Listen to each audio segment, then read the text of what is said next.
Bones soup కానీ curry కానీ చాలా మంచిది పిల్లలకి. అదే నేను చేస్తున్నాను.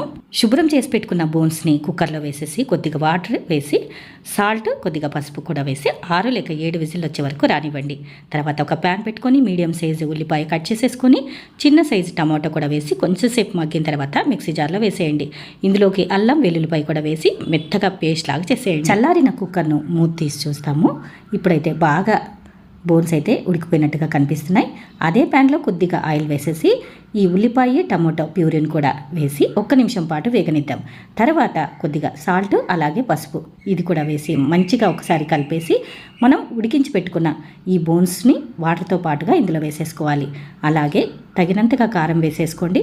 ఇక బోన్ అయితే బాగా ఉడికిపోయింది. పిల్లలకైతే కొంచెం తగ్గించి వేయండి కారం.